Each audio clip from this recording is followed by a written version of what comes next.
반갑습니다. 오랜만에 뵙는 분들도 많고 우리가 함께 모이는 시간들이 많지 않아서 전에는 1년에 한 4번 정도 상대를 한 번씩 만나고 그랬었는데 최근 몇 년간 조용히 지냈던 것 같은데 이제부터 다시 한번 자주 좀 만날 수 있도록 시간을 만들어 보겠습니다. 오늘 이류님의 발표에서 좀 특이한 것은 그동안 우리가 주로 본성을 밝히는, 근본적인 것을 밝히는 것에 초점을 맞춰왔다면 이번에 주로 자신의 본성을 봤지만 여전히 관성적인 부분이 남아서 끊임없이 감정이 올라오고 습관적인 행태와 태도들이 나타나고 그것으로 인해서 부딪힘이 일어나고 하는 것들에 대해서 많이 얘기가 나왔습니다. 그 관성적인 측면의 핵심이 바로 상이라는 거고 느낌이라는 겁니다. 그러니까 우리가 본성을 본다는 것은 느낌을 느낌으로 보면 느낌으로부터 떠나서 본성을 보는 거라면 이제는 이 느낌이라는 것이 그냥 어떤 구조와 조건에 의해서 만들어지는 일시적인 상이라는 것. 상이라는 말은 서로 성자라는 말에서 보듯이 독립적이고 개별적으로 스스로 존재하는 것이 아니라 조건, 이 사람과 나와의 관계 속에서 느껴지는 느낌이 일어나듯이 모든 느낌은 어떤 관계 속에서 일어난다는 겁니다. 그리고 그 관계가 아무렇게 이루어진 관계가 아니라 특정 구조와 어떤 질서 잡힌 조건이 있다는 거죠. 그 외로움이 일어난다면 그 외로움 밑에는 우리가 그동안 경험해왔던 여러 가지 생각과 상황들이 나도 모르게 무의식에 올라와서 어떤 생각만 떠올리면 또는 어떤 외로움을 겪었던 그런 내가 이제 바닷가에 살았는데 외로움을 많이 겪었다면 파도 소리만 들어도 그런 외로움이 올라오는 거죠. 그러니까 이 외로움은 그냥 올라오는 게 아니라 어떤 조건과 구조와 관계가 있다는 겁니다.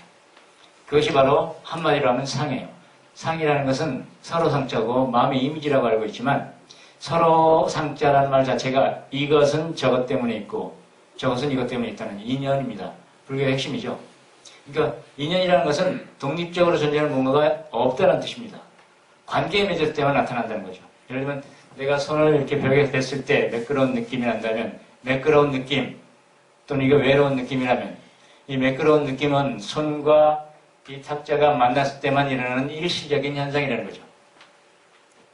그것이 분명하지 않으면 이 느낌의 속성이 분명하지 않으면 우리는 계속해서 느낌에 끌려다니게 된다는 겁니다. 이 느낌의 속성을 철저하게 파악하고 보고 그리고 어떤 느낌이 일어났을 때 그 밑에 이루어진 조건과 구조들을 보게 되면 저절로 그것은 힘이 빠지면서 방에서 아까 이류님이 얘기하듯이 특정한 느낌으로 이루어진 방에서 빠져나오게 된다는 겁니다. 지금 이 자리에 여러분들이 앉아있지만 여기 앉아있다 누군가의 말을 듣고 있어 라고 여기고 있는 그 마음 그 느낌 역시 지금 마음의 그림 속에 들어있다라고 보면 분명하다는 겁니다. 왜냐하면 2살 때는 이런 방 안에 이런 사람들과 앉아있어도 이런 느낌이 안 났을 거예요. 근데 지금은 난다는 말이죠. 왜냐하면 여러분들이 그동안 살아오면서 이런 특정한 방에 사람들과 함께 모여있는 이런 경험을 많이 했다라는 거예요. 그 경험이 불러져서 이것은 이런 관계 속에서 일어나고 있는 상황이구나 라고 안다라는 겁니다. 아는 것뿐만이 아니라 그 알 밑에 느낌이 있다는 거죠. 그래서 지금 이 방 안에 벽이 딱 천장이 낮게 쳐져 있는데 이 느낌과 만약에 천장을 탁 틔웠을 때 여기 12층인데 12층까지 천장이 없다고 생각해 보세요. 아주 시원하겠죠? 느낌 많이 달라지죠? 이 벽이라는 것이 쳐짐으로써 느껴지는 느낌과 벽이 없음으로써 느껴지는 느낌은 다를 거 아닙니까?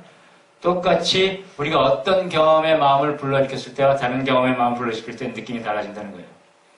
지금 여러분들이 앉아있는 것은 이 눈을 봤을 때 이 천장이 이 정도 높이구나 라는 생각이 불러일으켜지고 그 불러일으켜진 생각에 붙어있던 느낌이 마음에 지금 적용돼서 뭔가 좀 12층까지 터진 그 시원한 느낌과는 다른 답답한 느낌이 일어나고 있다는 겁니다. 또는 좁은 느낌이죠. 만약에 세종문화회관이다 그러면 아주 넓은 느낌이 나겠죠. 이게 바로 우리가 느낌 속에서 살고 있다는 건데 그 느낌은 그 기본 소스가 에너지입니다. 그래서 우리가 느낌에 끌려다니는 거예요. 생각은 에너지가 별로 없습니다. 생각은 청사진 것 같다면 느낌은 그 청사진에 붙은 에너지의 흐름과 같아서 에너지가 많으면 많을수록 우리는 거기에 끌려다닐 수 있겠죠. 그래서 느낌이 강하면 거기에 저항을 못하고 그냥 끌려가게 된다는 겁니다. 뭐 지금 좀 있으면 저녁 6시인데 이제 식사로 가야 됩니다. 식사를 할 텐데 저녁 됐으니까 밥을 먹어야지 이건 생각이라면 그런 생각을 한다 해서 바로 우리가 밥을 먹으러 가지는 않죠. 배고픈 느낌이 나면 어떻습니까? 즉시 뭐 밥을 먹으러 가거나 뭐 사 먹으러 가거나 부엌으로 가거나 이럴 거 아닙니까? 느낌은 이게 몸의 느낌이든 마음의 느낌이든 우리를 움직이는 하나의 동력원이라는 겁니다. 그 느낌이 긍정적이냐 부정적이냐에 따라서 이 사람의 삶이 달라지겠죠. 어쨌든 우리는 여기서 말하고 싶은 것은 긍정적인 느낌이냐 부정적인 느낌이냐 이것보다도 느낌이 우리를 움직인다라는 것이고 그 느낌으로부터 벗어나서 전체를 보고 필요할 때 들어오고 필요 없을 때 나갈 수 있는 것이 된다면 자유롭게 느낌을 쓰면서 살아가겠지만 그게 안 된다면 느낌에 끌려다닐 수밖에 없다는 것. 그것을 이번 시간에 약간 체험을 해보려고 합니다. 그냥 말로만이 아니라. 그래서 느낌은 항상 상으로 되어 있고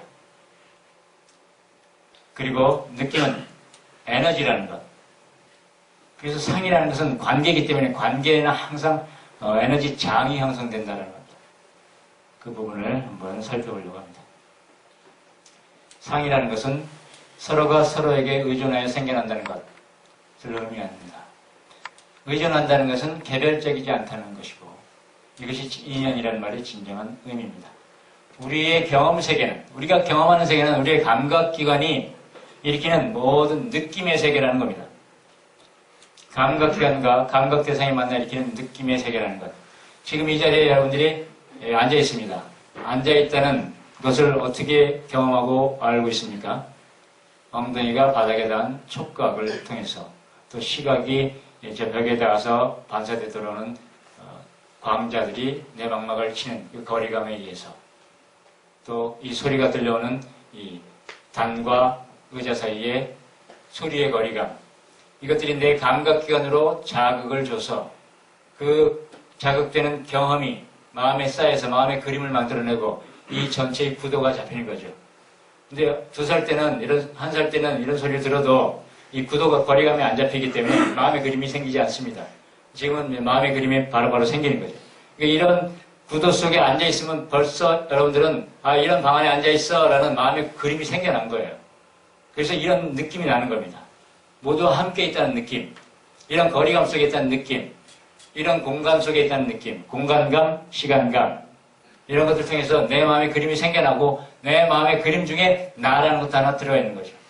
그래서 그 나를 중심으로 내 마음의 그림이 있는데 내 마음의 그림 중에 나를 중심으로 공간과 시간감, 사람들이 얼마나 모여있다는 느낌 이런 것들이 다 합쳐지고 어떤 관계를 맺으면서 나와 그 대상 간의 관계를 맺으면서 특정한 느낌이 나고 있다는 겁니다. 이게 우리는 그렇게 경험 세계를 맞이하고 있어요. 그걸 떠나서 어떤 경험도 할 수 없습니다. 감각을 벗어나서 어떻게 경험할 수 있죠? 아무도 경험할 수 없겠죠. 그러니까 그 감각을 통해서 경험하는 것은 느낌이라는 겁니다. 우리는 손으로 만지는 것은 느낌이라고 인정을 해요. 그럼 눈으로 보는 것은 느낌이라고 인정하지 않습니다. 느낌이라는 것은 만나야지 일어난다 그랬죠? 그러면 촉감은 손은 탁자를 만나야만 느낌이 일어나요. 귀도 어떻습니까? 소리가 여기까지 오는데 여기까지만 오고 고막을 때리지 않는다면 고막을 건드리지 않으면 고막을 소리가 만나지 않으면 우리 안 들리겠죠. 그 소리가 고막을 만나야지 느껴집니다. 청감이 느껴집니다. 소리의 느낌이. 미각도 마찬가지죠. 맛이 혀에 닿아야만 느껴집니다. 냄새의 문제가 코의 점막을 건드려야지 느껴지겠죠. 그런데 왜 유독 눈만, 시각은 느낌이라고 하지 않는 겁니까? 시각적인 광자가 부딪혀가지고 들어와서 내 망막을 때려야만, 망막을 만나야만 보이겠죠. 광자가 천장을 때리고 와서 내 눈앞에 1cm 앞에서 딱 멈춘다면 나는 아무것도 안 보일 겁니다. 그러니까 지금 내가 보고 있는 것은 사실이 아니라 시각적인 느낌이라는 거예요. 감각에 닿은 느낌이라는 거죠. 그러니까 우리가 경험하는 것은 느낌의 세계라는 겁니다. 느낌의 세계는 사실과 다르죠. 느낌은 가변적입니다. 느낌은 우리가 믿을 수가 있는 것이 아니에요. 지금 여기는 매끈하게 느껴지지만 또는 차갑게 해볼까요? 이거 만지면 이건 조금 차갑게 느껴집니다. 이것이 차갑게 느껴지는 이유는 내 손이 36.5도고 이 탁자는 한 10도나 되니까 온도 차이에서 차갑게 느껴지겠죠. 근데 이 탁자가 만약에 내 손이 온도가 5도라면 이 탁자는 따뜻하게 느껴질 거 아닙니까? 그렇다면 이 탁자는 차가운 겁니까? 따뜻한 겁니까? 차갑지도 따뜻하지도 않죠. 내 손과의 관계에서 생겨나는 가변적인 느낌이라는 거예요. 그러니까 모든 느낌은 이렇게 감각기관과 대상과의 만남에서 생겨나는 가변적인 느낌. 그 감각 주체, 감각기관이 어떤 모습을 띠고 어떤 상태에 있느냐에 따라서 느낌은 달라진다는 거예요. 지금 내 손으로 이걸 만지면 매끈하게 느껴지지만 바이러스가 여기를 지나가면 울퉁불퉁 히말라야 산처럼 느끼겠죠. 그러면 이 탁자는 매끄럽습니까? 울퉁불퉁합니까? 이 탁자는 그 어떤 것도 아니죠. 어떤 감각을 만나느냐에 따라서 그 경험이 달라지는 느낌의 세계라는 겁니다.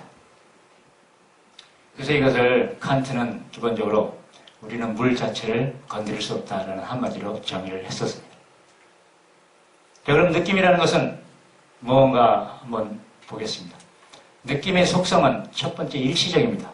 왜냐하면 만남에 의해서 생겨나는 거기 때문에 만남이 끊어지면 느낌은 사라지고 말이죠. 두 번째 관계 맺음입니다. 당연히 만나야 되기 때문에. 세 번째는 의타적, 다른 것에 의존한다는 겁니다. 결코 독립적으로 존재하는 게 아니라는 거죠. 따라서 의타적이라는 말은 인연, 즉 상이라는 말입니다. 그 다음에 느낌은 핵심이 비어 있습니다. 왜냐하면 이걸 대고 매끄러운 느낌을 맨 처음엔 느껴지지만 이 대고 가만히 있어 보면요, 그 느낌이 속으로 깊숙이 들어가면 매끄러움은 없어지고 말아요. 한번 해보십시오. 왜냐하면 매끄러움이라는 것 자체가 원래 없었기 때문에. 매끄러움은 일시적인 내 손의 느낌. 만약에 내 손이 이 탁자보다도 아주 곱고 아주 섬세한 손이라고 하면 이 탁자는 거칠게 느껴질 거예요. 이 탁자는 매끄럽지도 거칠지도 않기 때문에 느낌 자체가 없는 겁니다, 원래는. 내 손이 무엇냐에 따라서 그걸 갖다 댔을 때 부드러울 수도 있고 딱딱할 수도 있고 차가울 수도 있고 따뜻할 수도 있고 가변적이라는 거죠. 그래서 그 느낌 자체는 독립적으로 존재하는 게 아니라 항상 만남에 의한 거기 때문에 핵심이 비어 있습니다. 그래서 우리가 우울을 느끼든지 두려움을 느끼든지 기쁨을 느끼든지 또는 괴로움을 느낀다 하더라도 그 느낌 속으로 깊숙이 들어가면 느낌의 핵심은 항상 비어 있습니다. 이것이 느낌의 속성이에요. 따라서 느낌으로부터 벗어날 수 있는 하나의 토대가 된다는 겁니다. 이런 알미, 이런 거 느낌의 속성에 대한 체험적인 알미, 우리를 자유롭게 하는 하나의 좋은 근본이 된다는 겁니다. 그 다음에 느낌은 관성과 깊은 연관이 있습니다. 관성은 하던 대로 하려는 거죠. 달리던 차가 브레이크를 걸으면 계속해서 달려오던 방향으로 달려가려는 그 관성을 유지하게 되죠. 관성이라는 것은 하던 대로, 가던 대로 달려가는 속성을 가지고 있어요. 이 관성이 존재의 가장 기본 토대가 됩니다. 예를 들어서 지금 이 손가락도 이 손가락으로 존재하는 이유는 뭡니까? 이 손가락을 구성하는 원자, 그리고 그 안에 전자와 양성자, 또 그 안에 소립자들, 그 안에 흔들리는 에너지 스트링, 이것들이 지금 이 손가락 모양으로 계속해서 움직이고 있어요. 이 손가락을 구성하는 이런 패턴대로 움직이고 있다는 겁니다. 예를 들어서 북극에 존재하는 빙산을 보면 그 빙산이 늘 똑같은 모습인 것 같지만 오늘 얼고 내일 녹고 얼었다 녹았다를 계속하는데 패턴이 비슷합니다. 그러니까 우리가 보기에는 그 빙산이 늘 있는 것 같아요. 마찬가지로 이 손을 구성하는 소립자, 에너지 스트링도 끊임없이 똑같은 패턴으로 나타났다 사라지거나 움직이거나 형성되고 있는 거죠. 그래서 이게 있는 것처럼 느껴진다는 겁니다. 그게 존재의 관성이에요. 관성의 존재의 핵심은 관성이라는 겁니다. 비슷하게 같은 어떤 움직임을 유지하려는 힘이죠. 느낌도 마찬가지입니다. 그래서 존재의 핵심이 느낌이라는 거예요. 느낌도 느끼던 대로 느껴지려는 속성을 가지고 있어요. 자, 이걸 잘 보면 거미줄입니다. 거미줄에 물방울이 맺혀 있어요. 이걸 딱 보면 어떻습니까? 어떤 느낌이 나죠? 좀 흔들면, 거미줄을 흔들면 어떻게 느껴지려는 게 마음에 떡 떠오르죠? 여러분들이 경험해왔던 그 느낌이 그대로 지금 관상적으로 드러나고 있는 겁니다. 이 그림만 보면 옛날에 봤던 또는 느꼈던 거미줄에 걸린 이슬방울의 흔들림, 이게 마음에 불러일으켜지는 거죠. 이것은 지금 생각과 상상이니까 그건 마음속 일이지 하지만 지금 여러분들이 여기 앉아있다는 그 느낌, 그것도 지금 느낌이라는 거예요. 똑같습니다. 이거 다르지 않습니다. 이건 좀 더 자극이 강한 사실적인 느낌이죠. 이거는 마음속에 오래된 지나가버린 상상의 느낌이라고 생각하는 겁니다. 근데 이 느낌이 좀 약하고 지금 이 느낌은 강할 뿐이에요. 차이. 그 속성은 하나도 다르지 않다는 겁니다. 여기 보면 어때요? 온천이 온천수가 솟아오르는 거예요. 막 터져나오죠? 저 밑에 온천수가 100m 밑에서 압력을 차서 구멍을 뚫으면 하늘로 솟아오릅니다. 어떤 느낌이 있죠? 이걸 봤거나 경험했다면 더 강한 느낌이 있을 겁니다. 마음속에 형성되어 있는 어떤 느낌은 이렇게 관성대로 느껴지던 대로 느껴지는 속성이 있다는 겁니다. 이것이 이런 것들이 있기 때문에 우리 마음의 그림이 유지되는 겁니다.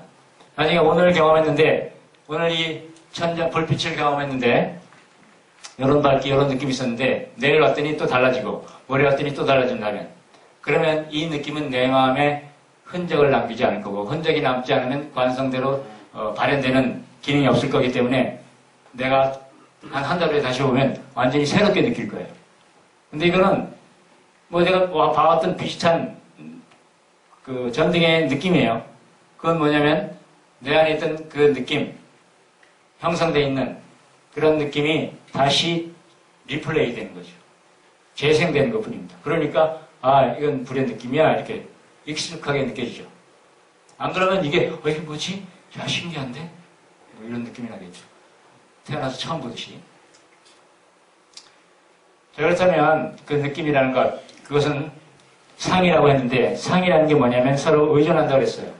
보통의 느낌은 기본적으로 지금 느껴지는 그 느낌 밑에 반대극이 들어있습니다. 이와 비슷해요. 내가 외로움이 느껴진다면 이게 자석입니다.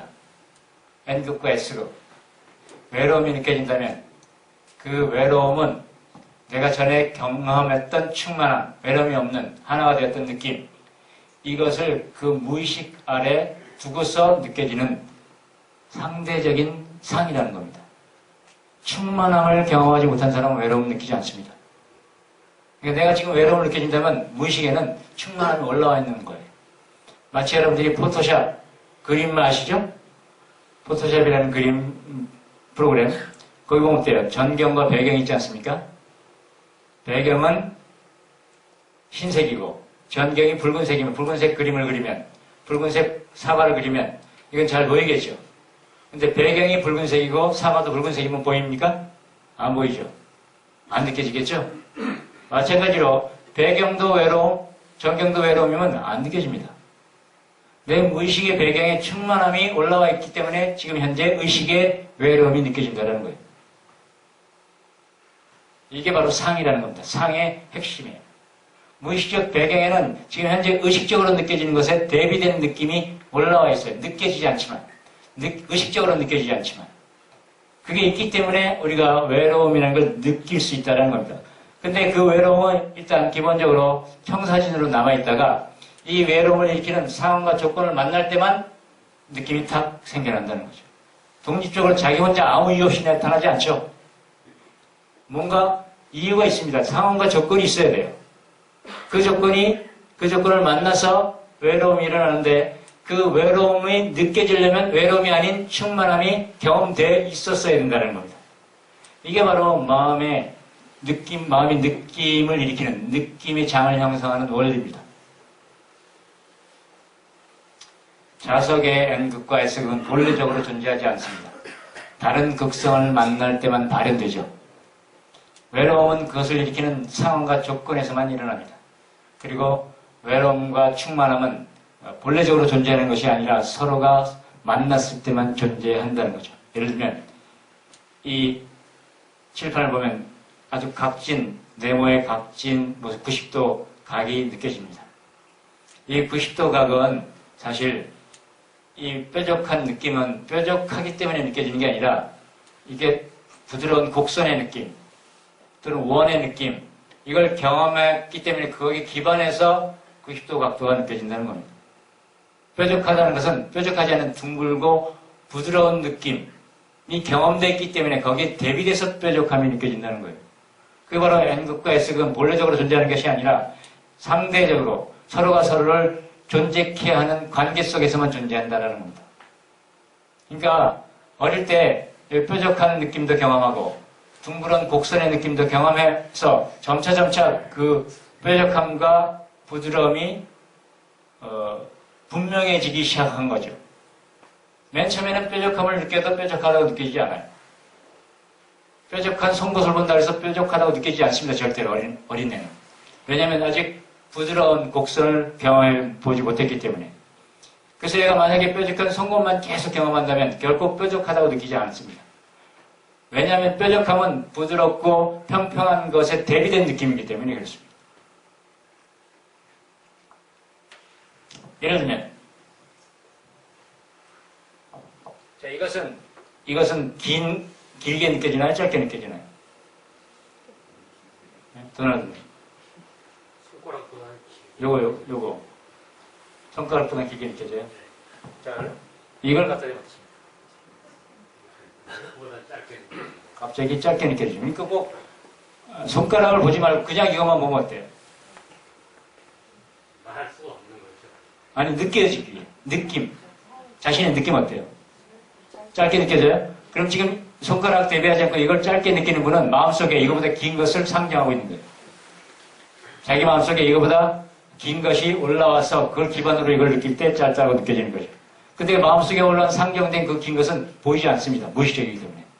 그게 바로 기준이 되는 거예요. 나의 기준. 저 사람이 나쁜 사람처럼 보이면 그 밑에 있는 저 사람보다 좋은 사람의 느낌이 기준이 돼서 보는 거죠. 저 사람이 좋게 느껴지면 저 사람보다 나쁜 느낌을 무의식적으로 불러일으켜서 그걸 기반으로 보니까 좋게 보이는 거고. 뭐 이렇게 상대적이라는 겁니다. 그런 게 바로 느낌의 속성이에요. 이렇게 외로움이란 거래 충만함이 있고 그것과 짝이 되어서만 존재한다는 것인데 지금 당장 의식적으로 느껴지는 것은 무의식적인 짝이 있기 때문이라는 것. 무의식적 충만한 느낌의 경험이 의식적인 외로움을 느낄 수 있게 토대라는 겁니다. 그리고 지금 이 순간 외로움이라는 N극은 그 조건이 되는 S극이라는 상황이 N극의 외로움을 느끼게 합니다. 이것처럼 N극과 S극이 만날 때 이게 자장이 형성되듯이 이 느낌의 장입니다. 그러니까 이것이 없으면 이것이 불러일으켜지지 않고 이것이 있더라도 이 경험이 없다면 또 불러일으켜지지 않는다는 거예요. 이게 마음의 작용입니다. 자, 그렇다면 이 상황, 이제는 중요한 것은 이것은 외로움과 충만함은 우리가 살아오면서 그냥 자동적으로 경험하게 돼 있어요. 인간 사회에 살면. 그렇기 때문에 이 토대는 그냥 기본적으로 형성됩니다. 사람과 함께 살아가면. 그러니까 이걸 지우거나 없애려고 할 필요 없어요. 그냥 우리가 삶을 분별하고 느끼고 경험하는 하나의 도구인 거죠. 마음의 도구. 그런데 외로움이 느껴진다고 이걸 없애려고 하면 충만함도 없어지는 겁니다. 충만함만 느끼려고 하면 그 느껴지지 않아요. 당연히 외로움도 따라오게 돼 있어요. 그러니까 중요한 것은 이 뭔가를 경험하고 느끼는 이 마음의 쌍을 없애는 게 아니라 이 쌍으로부터 이것이 상이라는 걸 알고 허상이라는 것, 절대적으로 실체하는 것이 아니라는 것, 관계에서 맺어진 느낌이라는 것을 알고 그냥 외로움이 오면 외로움을 느끼고 충만함이 오면 기쁘게 느끼고 외로움을 거부하지 않고 충만함도 즐기고 이렇게 하면서 살아가면 삶이 다이나믹하겠죠. 근데 이것도 없고 이것도 없으면 뭐예요? 어린애지 그냥 아무 느낌이 없는 1살짜리 눈앞에 눈앞에 그 모빌이 지나가도 눈동자가 움직이지 않는 아무런 감각하지 못하는 둔한 그런 마음의 소유자. 그렇게 살고 싶지는 않겠죠. 그럴 바에 여기 살 필요도 없을 테니까.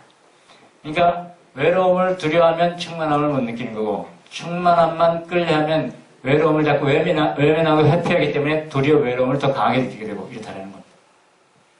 그 다음 이것은 그러니까 기본적인 세팅, 유니트예요. 우리가 세상을 경험하는 기본 유닛, 기본 단위라 이거죠.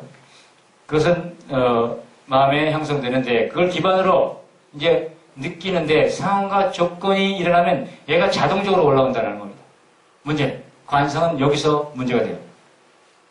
우리가 자기의 본성을 봤지만 내 마음, 나라는 것이 조건에 생겨나는 하나의 느낌이고 현상이고 상이구나라는 걸 봤다 하더라도 습관된 관성은 계속해서 올라옵니다.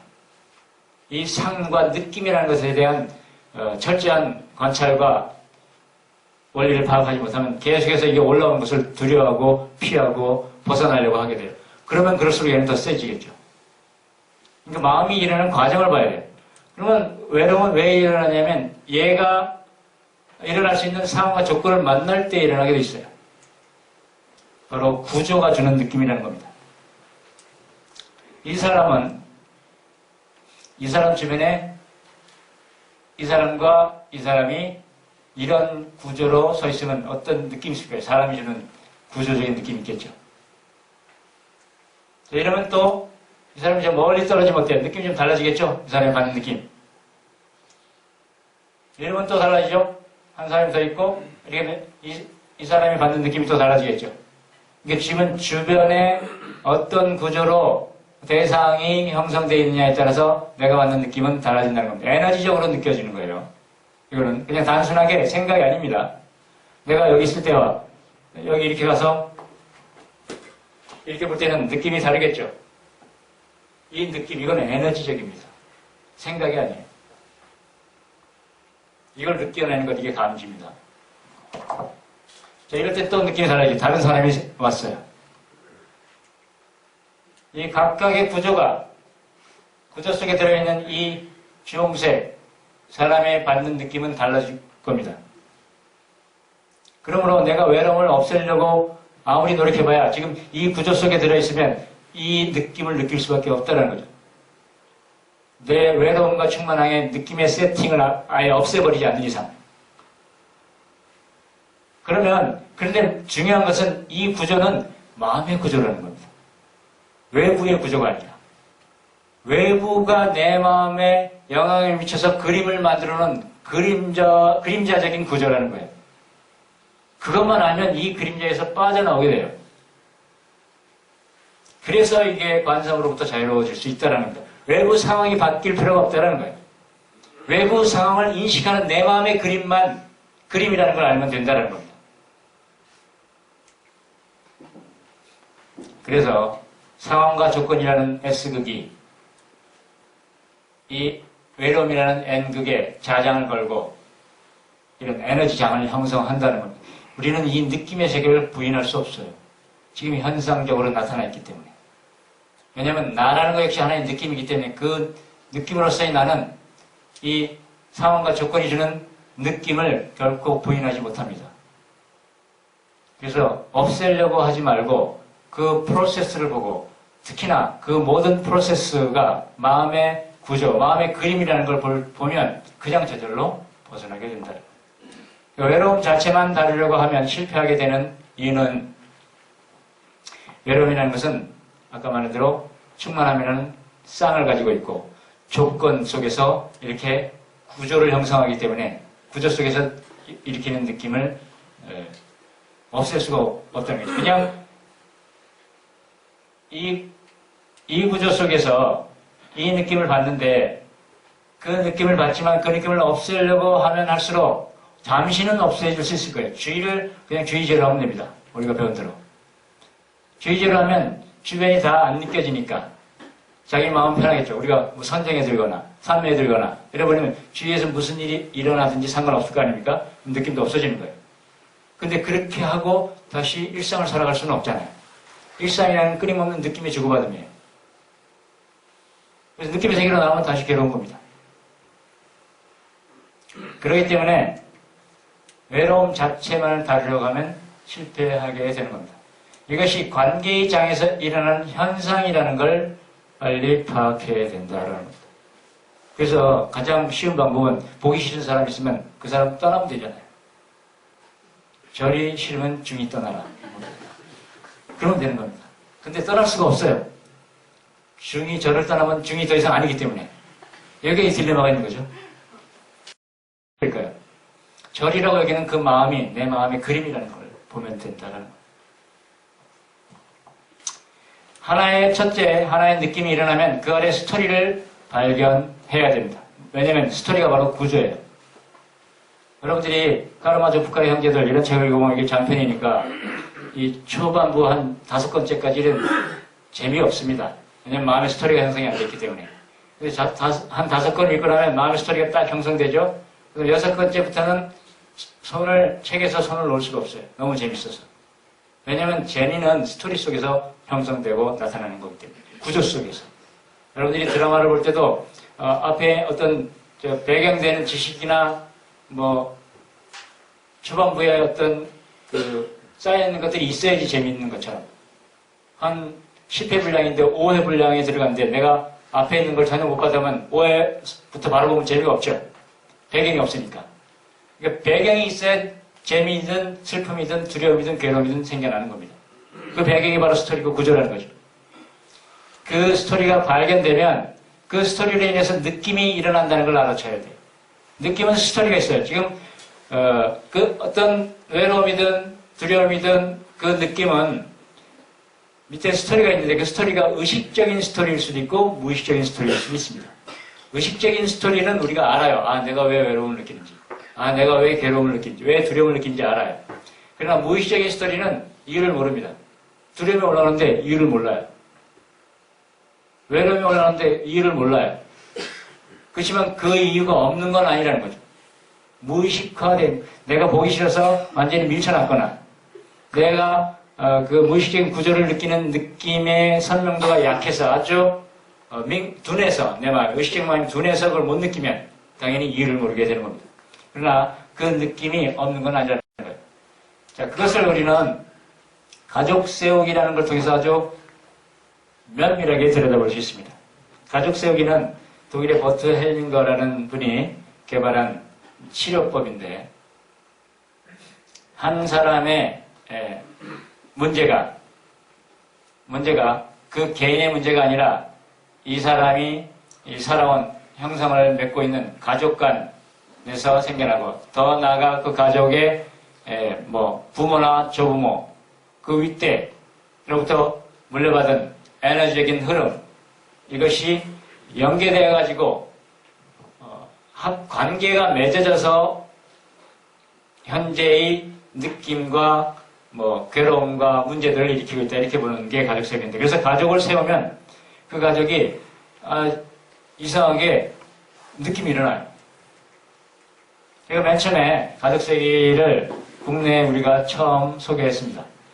버텔링거 선생으로부터 배운 한 분이 우리한테 찾아와서 이런 게 있는데 좀 한번 소개했으면 좋겠다 해서 느낌이 온다는 거죠. 뭘 다 알아본대. 윗대 얘기가 다 느껴진다는 거예요. 그럼 한번 그럼 체험해 봅시다 해서 직접 가서 봤어요. 근데 제가 직접 가서 경험을 해보기로 했는데, 이제 이 사람이 그때 자기 문제를 가져서 의뢰한 겁니다. 30대 중반쯤 되어 보였는데 아내인 여자분이었어요. 되게 밝아 보였고 잘 웃었고 가볍게 자기 삶의 무게를 지고 서 있는 그런 평범한 사람처럼 느껴졌습니다. 근데 그녀가 가족의 이야기를 시작했는데 큰아들과 남편의 사이가 안 좋다는 거예요. 남편과 큰아들이 사이가 안 좋아요. 그래서 이 문제를 해결하려고 온 겁니다. 왜 그런지. 그래서 이제 이 가족세계에 가면 대역들을 세웁니다. 여기 참관, 지금 여기서도 해볼 수 있는데 이것을 우리는 마음의 문제에 지금 적용해 보려고 그러는 거예요. 여기에 에너지장이 형성됩니다. 그걸 느낄 수 있다면 여러분이 이 안에서 가족세계를 해서 이 마음의 그림도 그렇게 똑같이 느끼고 거기서 벗어날 수 있다는 겁니다. 여기 아내 대역입니다. 현재는 아내 대역, 남편 대역, 큰아들 대역, 작은아들 대역이에요. 저는 가서 그때 남편 대역을 했어요. 근데 아내가 자기 가족을 세우는데 큰아들은 아내만을 쳐다봐요.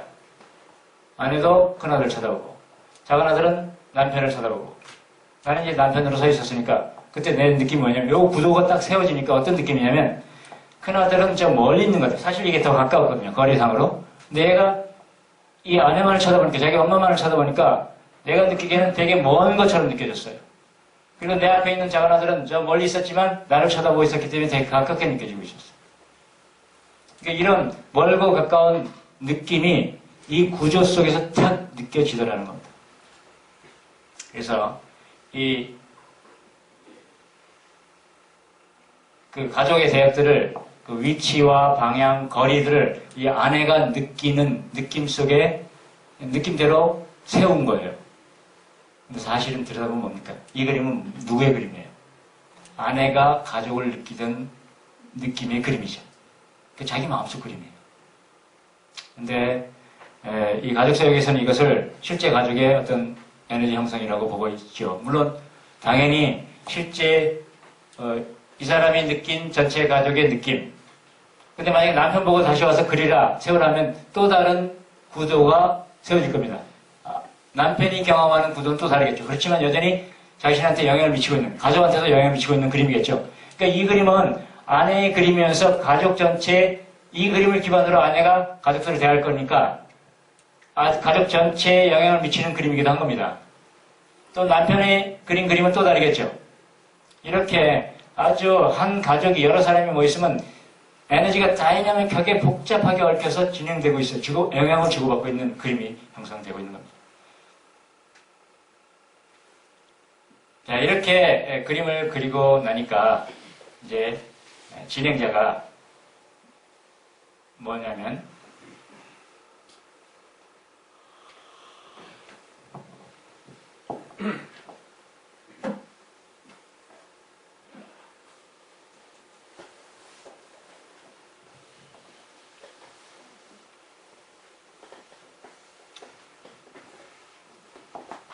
진행자가 여기서는 자신의 아내의 친정아버지, 친정어머니, 윗대 돌아가신 분들 또는 윗대에 무슨 일이 있었던 사건들 이런 걸 다 포함시켜서 세웁니다. 돌아가신 플러스 되어 있는 것은 돌아가신 분들이에요. 아내가 이렇게 쳐다보고 있는데 아내의 친정어머니와 친정아버지를 세워보라 했어요. 이렇게 딱 세우니까 아내 대역 보고 얘기합니다. 지금 느낌이 어때요? 뒤돌아서고 싶어요. 이러는 거예요. 그러니까 아내가 뒤돌아서니까 남편 느낌이 어때요? 제 느낌은 이 아이가 아주 친근하게 느껴졌습니다. 그리고 아내를 다시 이쪽으로 끌어오고 싶은 느낌이 났어요. 내 가족, 살아있는 가족 쪽으로. 그러니까 아내는 사실 돌아가신 친정아버지, 어머니 대역으로 큰아들을 생각했던 거죠. 큰아들을 자기 부모 대신으로 생각하고 부모에 대해 갖고 있는 그 애정 또는 부족한 느끼지 못했던 아직 완벽하게 정리되지 못한 그런 느낌들을 해결해보고자 지금 큰아들을 통해서 그걸 해결해보고자 하는 마음이었기 때문에 남편과 작은아들을 제쳐두고 큰아들과만 아주 친근한 느낌을 느끼고 살고 있었다는 거죠. 이렇게 되니까 이 구조가 바뀌니까 내가 느끼는 느낌이 완전히 달라지더라는 거예요.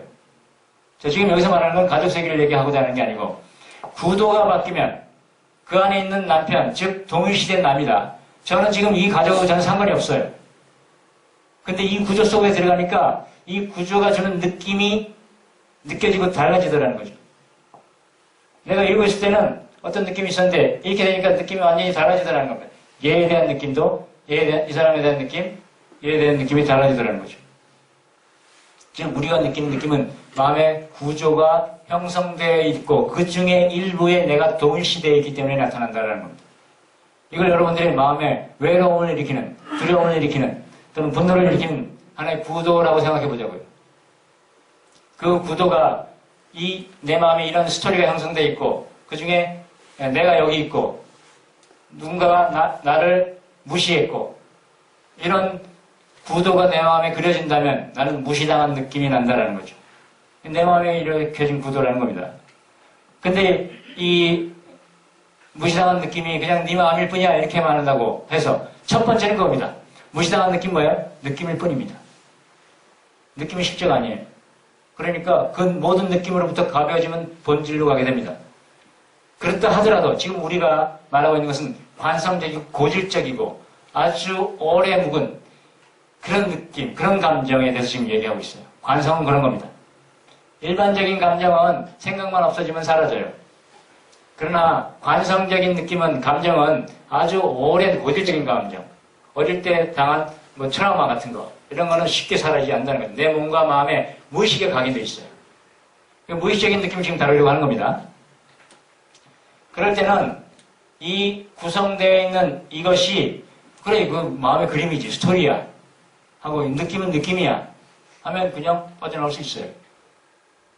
그런데 처음에 그게 됐다 하더라도 다시 끌려갑니다. 동일시가 계속 일어나기 때문에.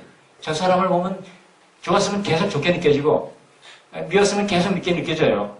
처음에는. 왜냐면 이 사람만 보면 마음의 그림이 형성되거든요.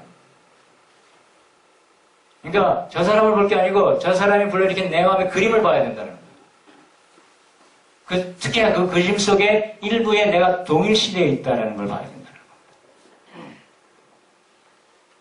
그래서 이제 이 가족 세계를 실제 하는 것을 한번 느껴보기 바랍니다.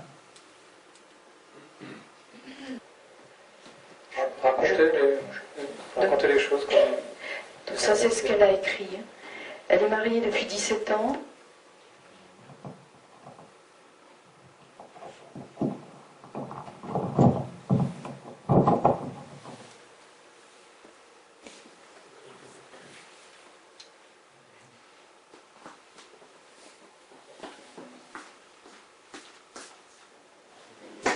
통역이 안 돼서 해석을 해봤습니다.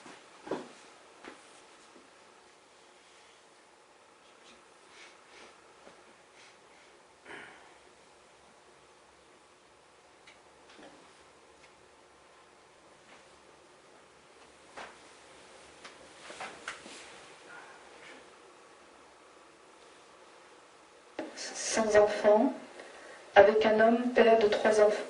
이번에 이제 59세 여성이고 97년에 생겼던 유방암이 지금 림프절에 재발한 상태라고 합니다. 현재 2년 반 동안 치료 중이고 이 병이 자신의 병이 아니라는 느낌이 든다고 했어요. 그리고 이렇게 썼습니다. 결혼한 지 17년째고 아이는 없으며 남편과 전처 사이에 아이 셋이 있다라고 합니다. 이 결혼은 불가능한 관계라고 결정해서 이혼으로 끝났고 40살에 임신 중지를 했고 새로운 파트너 사이에서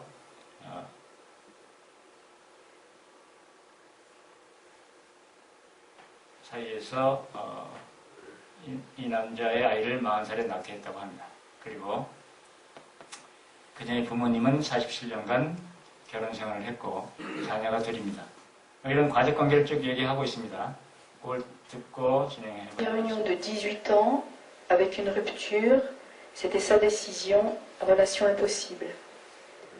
Une IVG à 40 ans, avec son nouveau compagnon.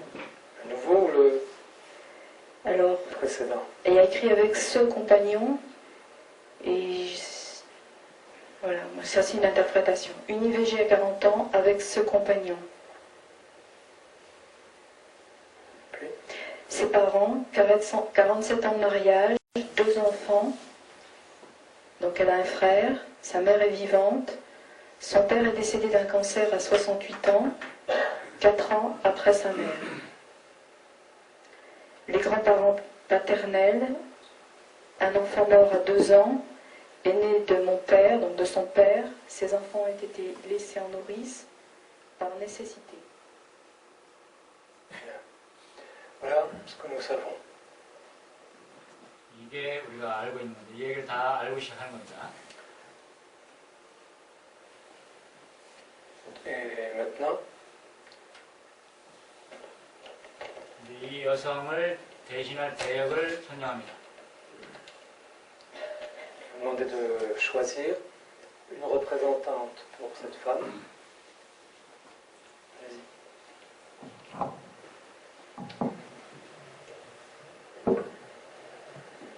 대역을 선정하죠.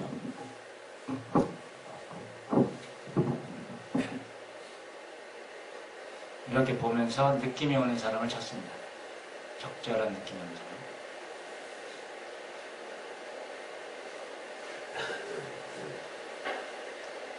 이건 발견합니다. 이분이 그 여자분이에요. Et maintenant, une représentante 이제는 질병이 될 사람을 선정합니다. ou un représentant pour la maladie. 암에 대한, 암이라고 여겨지는 사람을 찾는 거예요. 암이 느낌이 드는 사람이죠.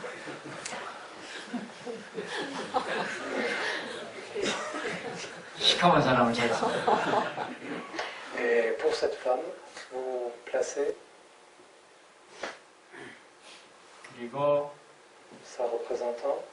이제 그 질병을 그녀 앞에 Faites 세우고 avancer d'un pas. 너무 가까이 말고 가까이 세우라고 합니다. Faites-la avancer d'un pas simplement pour la placer. Placez-la 한발 un 앞으로 pas. 나오세요. Encore un peu. Voilà. Et vous placez l'homme, la maladie, 병을 그녀 앞에 세우죠.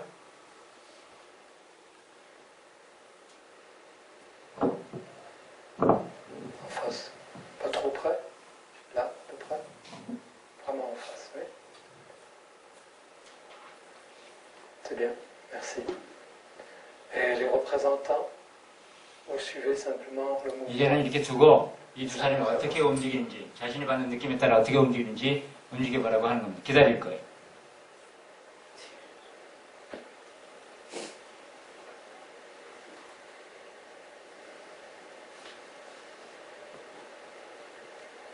자신이 이제 어떤 스토리 속으로 들어가죠. 이 암의 상황, 질병이 눈앞에 있는 상황입니다.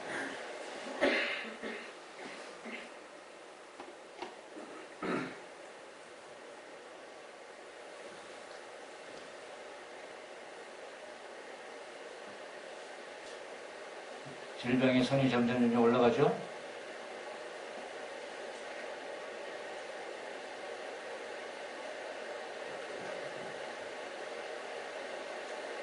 이런 구조와 스토리 속에서 어떤 느낌이 일어나는 거예요. 그 느낌대로 지금 따르려고 하고 있는 거예요. 그러자 이제 이 여자분이 움직임이 일어나기 시작합니다.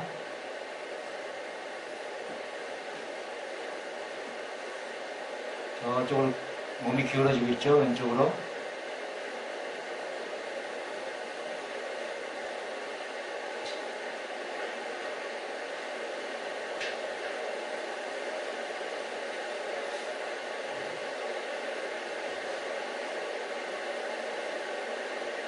점점 여자의 몸이 기울고 질병에서는 올라가고 뭔가 잡으려는 뜻이. 질병은 자기 역할을 하는 거죠. 자기 느낌대로 행하는 겁니다. 여자는 마치 피하려고 하는 듯이 그런 행동을 일으킵니다. 그런 느낌이 일어나는 거죠. 누구나 질병은 벗어나고 싶은 것이니까.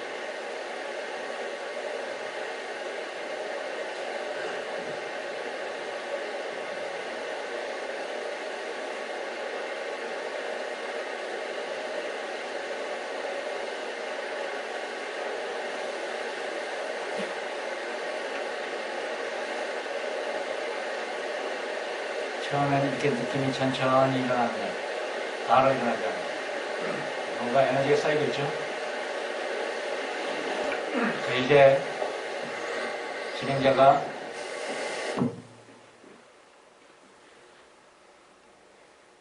다른 사람을 데려갑니다.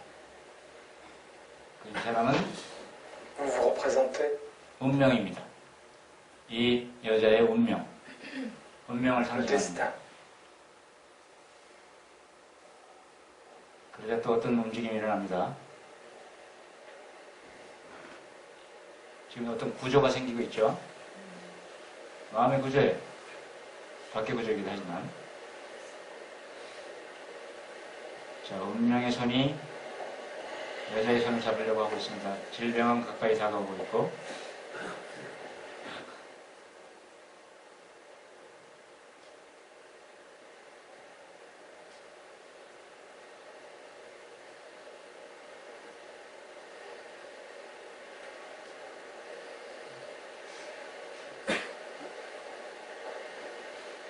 지금 저 구조 속에서 느껴지는 느낌대로 이 사람들은 행동하고 있어요.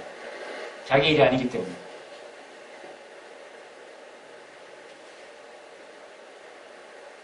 운명에 의지하는 여자. 운명이 뭔가 질병을 피하도록 하고 있네요.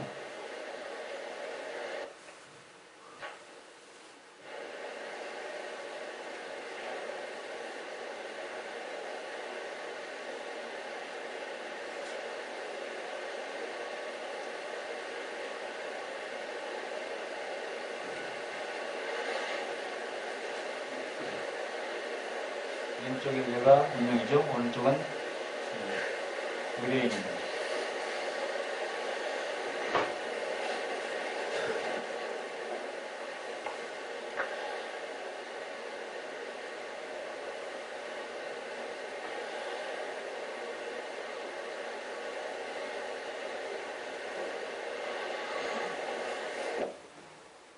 자, 다시 진행자가 한 사람을 더 세웁니다.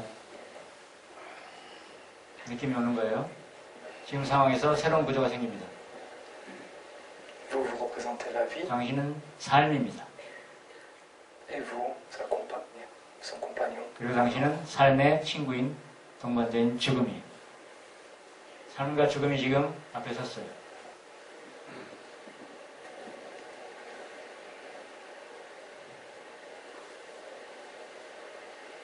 이제 어떤 움직임이 일어나죠? 삶이 움직이고 죽음도 움직입니다. 그리고 여자도 움직이고 있어요. 자꾸 어디로 끌리고 있죠?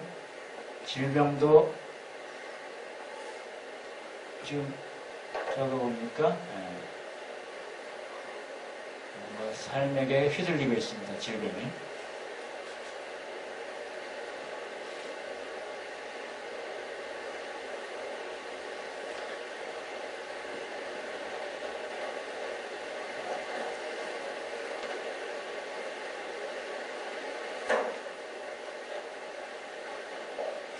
Je vous remercie. Vous voulez sortir de vos représentations?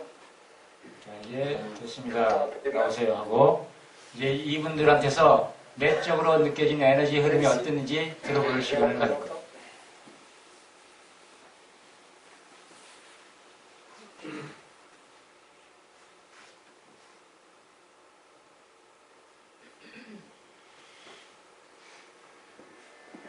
Puis été mise en place face à la maladie.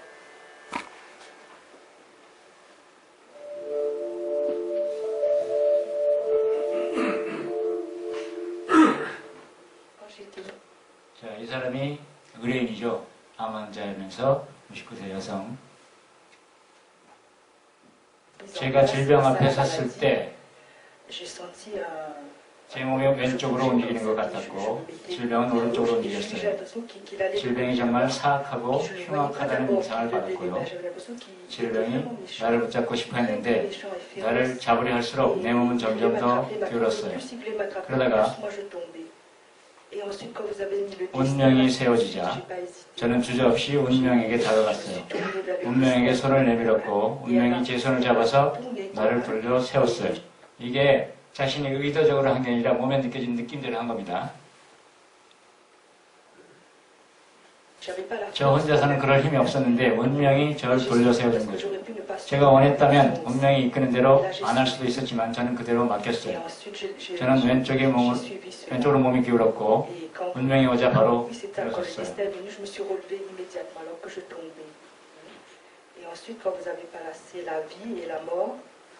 Et là, j'ai regardé le destin, je me suis laissé faire et j'étais attirée par la vie, toujours la vie.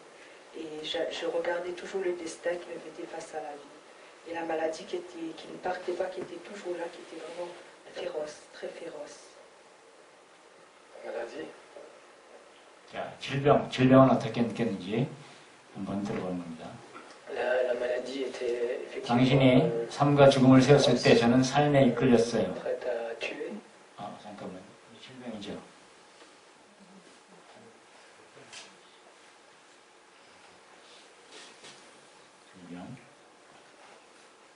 질병이 얘기합니다. 질병, 즉 저는 사실 사악했어요. 죽일 준비가 되어 있었고 그녀를 잡고 싶었어요. 바닥에 쓰러뜨려서 끝장내버리고 싶었어요.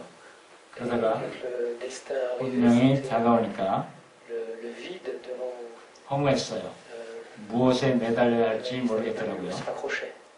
그래서 Et donc elle est 장 안에서 좀 restée 있다가 약간 혼란스러운 상태에서 un peu 뒤쪽으로 désœuvrée. 물러나게 되었어요. Et après, elle a été attirée 질병의 par 생명력이 점점 사라지는 게 느껴졌고 donc, 질병의 생명이 l'arrière. 다하는 것 같았죠. Et progressivement, elle sentait que ça descendait, sa vitalité descendait, et il y a quelque chose qui était en fin de vie. Ouais. Nesta? 이제 운명이 되어진 사람은 어떻게 느꼈는지 Moi, je me 들어봅니다. suis sentie très 저는 아주 joyeuse. 즐거웠고 힘이 Dans la 있었고 force, c'était 의뢰인에게 bien. 미소를 Je 지었어요. lui ai souri. 질병한테는 Presque 거의 faisait 웃음을 rire, 터뜨릴 j'avais envie de 뻔했고요. faire au cinéma. 질병한테 이렇게 말하고 Quelque 싶었죠. chose de ce style-là. 바보 같은 짓 Arrête 그만해. au cinéma, 그만해. c'est pas bon, là, c'est 말도 안 되는 pas bon. 짓이야. 그건 나쁘다. Tire-toi un peu, il y avait un peu de ça. 지금은 때가 아니야. 좀 Simplement, 뒤로 je savais 물러서. pas où, mais vers son destin, je l'emmenais avec moi tranquillement. 그리고는 의뢰인을 잡아서 이끌었어요. 어디로 데려갈지 저도 몰랐지만 의뢰인을 저한테로 데려왔어요. 저희는 삶에 대해입니다. 저는 삶이에요. 저는 즐겁고 의뢰인에게 끌렸어요. 살아있음에 정말 끌렸고 의뢰인을 살아있게 하는 것에 정말 끌렸어요. 저쪽에 있던 질병이 느껴졌고 저는 이렇게 마음이 들었어요. 어떻게 저 질병한테서 벗어날까? 저는 영리하게도 몸을 돌렸고 나는 이렇게 벗어날 거야 라고 스스로에게 말했죠. 그리고 그래 이렇게 하면 되겠네 라고 했죠. 그리고 그녀를 발견했고 내가 그녀 쪽으로 가는 것 같았어요. 의뢰인이 삶으로 오는 것 같았죠.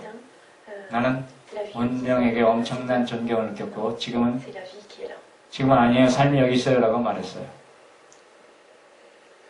Tout de suite, je 죽음 me 대역입니다. suis retourné.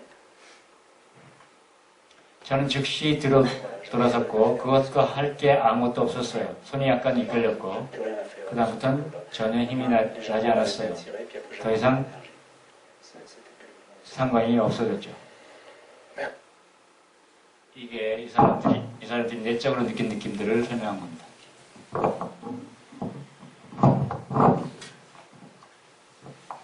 자, 여기서 말하고 싶은 것은 이건 가족사역에서 하는 것은 또 다른 어떤 원리와 치유 이런 게 있지만 우리가 여기서 얘기하고 싶은 것은 뭐냐면 지금 이것들이 지금 밖에서 일어나는 것이 아니라 내 마음에서 일어나고 있는 것이라는 겁니다. 마음의 그림이라는 거죠. 마음의 구조. 아까 여자와 이 질병이 있을 때 질병이 찾아와서 이렇게 뒤덮으려고 때 이렇게 피해가는 그 느낌. 그 질병이 찾아오는 으로 다가오면 이것이 좋은 게 아니라는 인식이 있다면 그러면 피하려는 행동이 일어나겠죠. 저절로.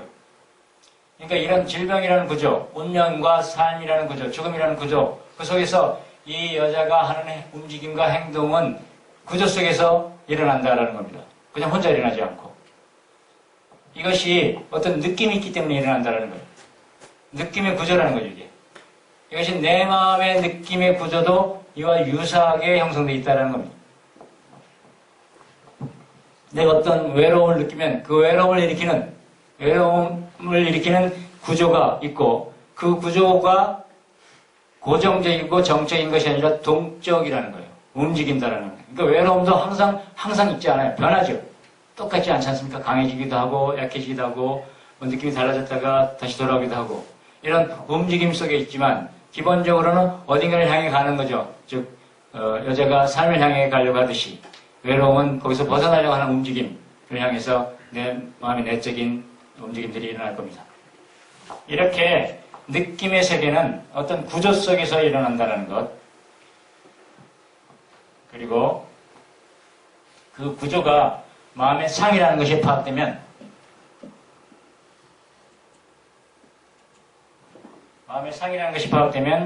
그냥 가볍게 벗어날 수도 있다는 겁니다. 그러니까 이 사람의 상황이 외부에서만 일어나는 것일까? 라는 겁니다. 그것은 내 마음에서 일어나는 것이기도 하고. 자, 그러면 여러분들이 지금 앉아있는 이 상황 속에서 여러분들이 느끼는 최근의 일의 상황을 한번 떠올려 보라는 거죠. 최근에 내가 불편하게 느꼈던 느낌.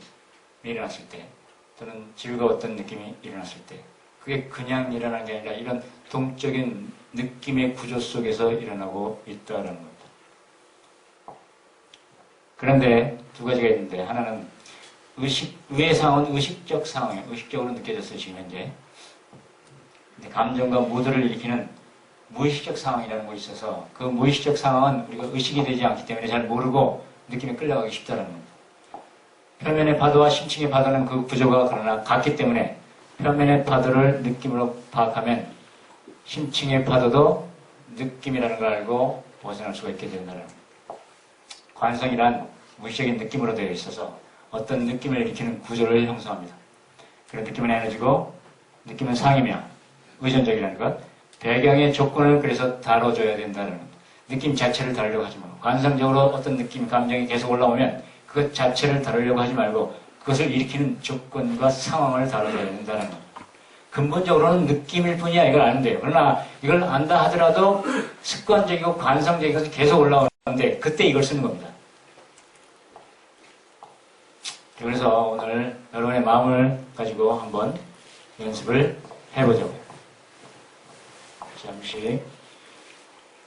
잠시만 쉬겠습니다.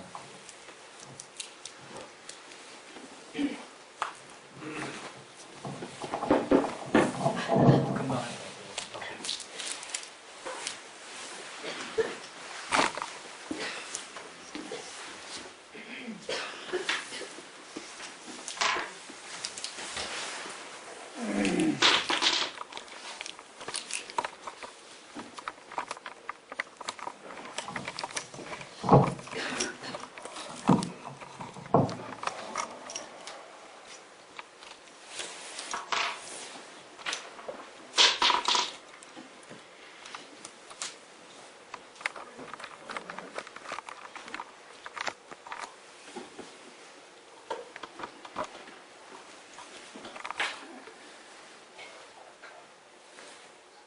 됐습니다. 여러분의 일상을 한번 돌아가서 문제라고 생각되는 사안을 한번 떠올려 봅니다. 그중 느낌이 강한 것과 약한 것을 하나씩 선정합니다. 선정이 되면 손을 들어 주셔야 합니다. 눈을 감고 여러분이 지난 일주일 또는 지난 한 달 동안 강한 문제라고, 강하게 느껴지는 문제라고 되는 것 하나, 약하게 여겨졌던 것 하나를 떠올려보고 그게 되면 손을 들어 표시합니다. 실제 체험을 해보도록 하겠습니다. 여러분의 마음을 다루는, 관성적인 마음을 다루는 방법입니다.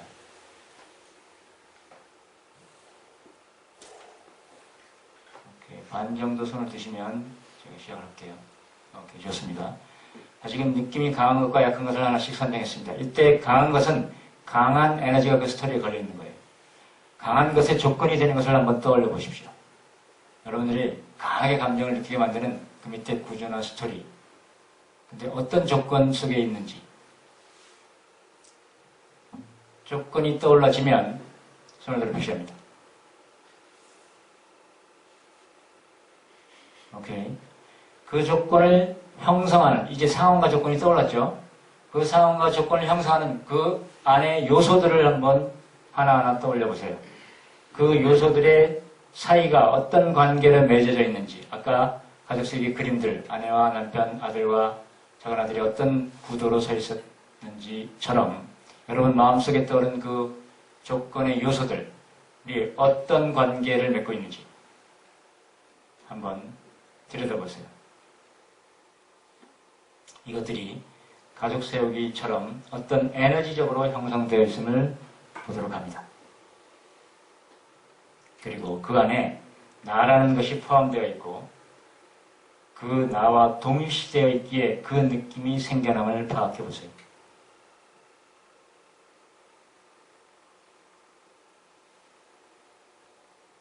여러분의 마음의 그림 속에 나가 포함되어 있고 나와 관계되는 다른 사람들도 지금 들어와 있죠.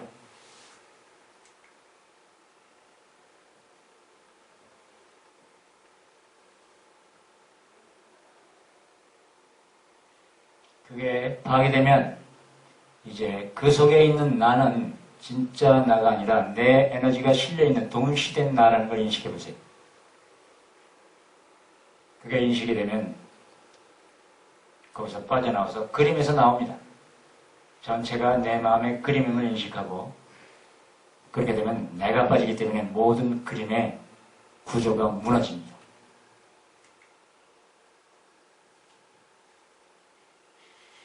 그것을 한번 확인해 봅니다.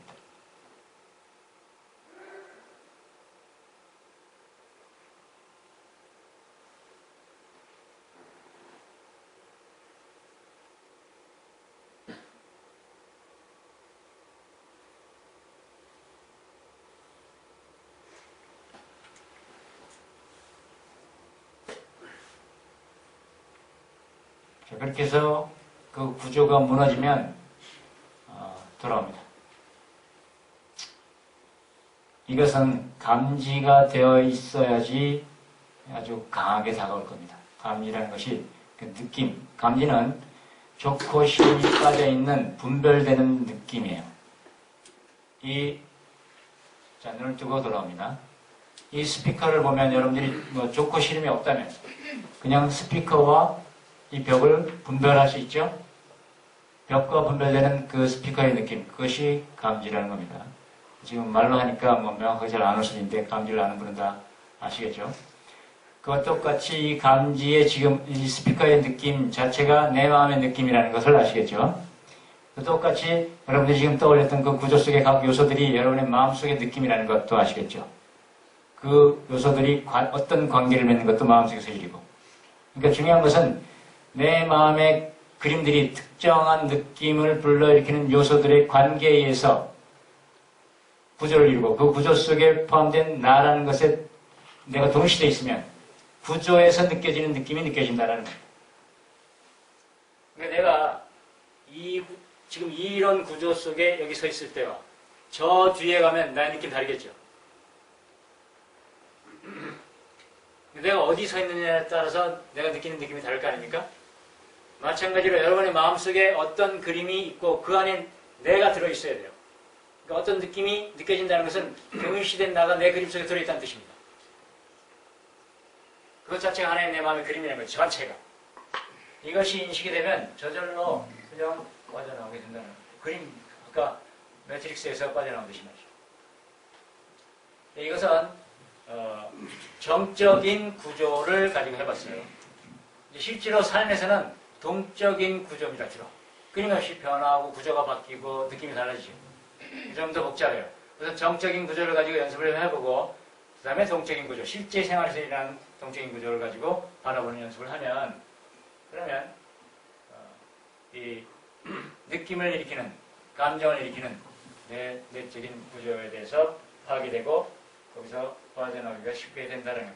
결국 어떤 느낌이 일어난다는 것은 거기에 에너지가 실려있다는 뜻인데 그 에너지가 아무렇게나 실리지 않고 구조 속에서 실립니다.